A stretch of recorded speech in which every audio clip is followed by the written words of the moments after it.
There's solar one, another important one. That's why I was saying that, I need to praise. It's not I'm here to praise them, but they're actually into it. Now, the broadband connectivity, if I have to look at the maturity model of a smart city and where they fit in, where India or particularly Delhi fits in on that. One important core field, we stand on a global list on bottom 118 as the speed of internet that we get in India, which is pretty bad. We define broadband at 256 kbps. By no global standards, broadband is 256 kbps. And we pay more. And we pay more. We pay more for that. And but we now have free Wi-Fi as well. So that's now we need to ask their operators how they're doing it, and probably they will have some free landing pages or something where their revenues are coming from. I'll come to that point. And 1.5 megabits should be at least the minimum by minimum global standards, where you start the broadband from. Then if we look at in terms of the usage behavior in India, and for some reason the government hasn't looked into it in the past, we have 251 million internet users. 99% of them use internet actually on mobile phones. And just 14 million of them are actually using internet on, not of them, I mean 14 million fixed line users are actually using internet on fixed lines. But we haven't done sufficient on making broadband available, the spectrum available to the telecom operators. We have Indian operators operating in 5 to 10 megahertz of spectrum, while as globally they are operating in 20 to 30 megahertz. And this has to change. More spectrum has to. Tell us what should be done, because what I guess it's simple. I mean, I guess it's something to do with policy. It's not technology is a barrier. You have Doordarshan that needs to be upgraded. You have 700 megahertz of that which they are using. I mean, they need to upgrade their technology so that that can be released to the operators. You have defense, C-band. I mean, you have that 2.6 gigahertz which is available. I mean, just upgrade their technology so that that spectrum can. It's a scarce resource. You have to upgrade their technology. They free it, and so that it can be made available to operators. Then the last mile. Even in Delhi today, we don't have fiber landing. At your, suppose I live in Dwarka and it doesn't have, I have telephone exchanges across the road, but I don't have fiber coming to my doorsteps.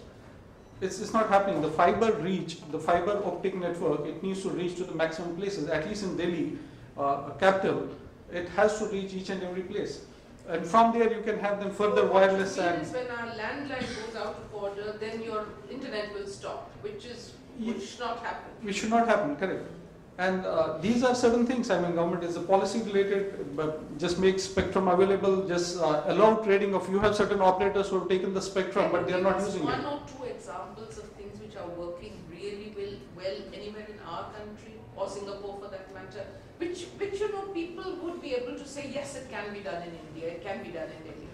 Yes, it can be. I just said the example, what is making it work in free wireless the broadband. The broadband, yeah, you can extend the wireless, because CP for that matter has fiber, I guess, at most of the places. So operators would be actually extending, whoever is providing the wireless is actually taking their wireless CP to the fiber. has tunneling available, so they used that. But Delhi doesn't have tunneling. No, converted we did.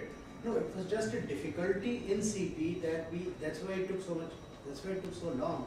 We would have been on with it sometime in June.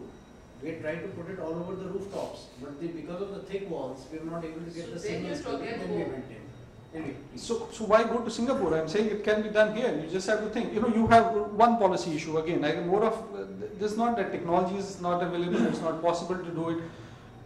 Broadband is very important. Remember that if we have NDMC as an education hub, just have this broadband in place. It would be one of the best education hubs. You have to improve the content, the e-governance services, that's what I was asking, the fully functional applications, and remove the human interface. You have today the traffic problem, how does IBM, there's a gentleman from IBM, I mean, does he go to office? He doesn't, he operates from home.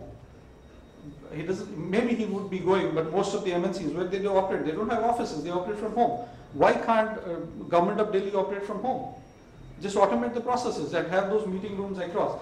That Public broadband might is, say that they do operate from home. yeah, so the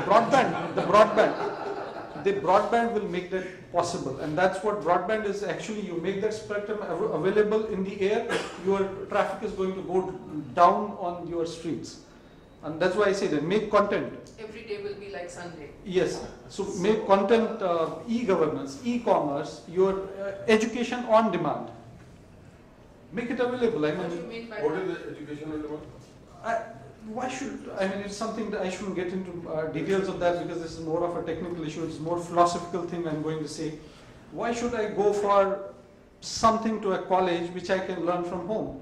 I mean, record the tutors, best of the lecturers, or best experience people across the world, record it and make it available to everyone. Why should he go to Harvard or go to somewhere else to learn that?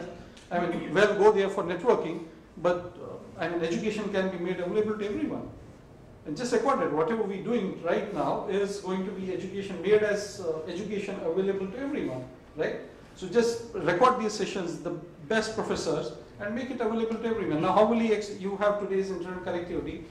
Just buffer it up, so it doesn't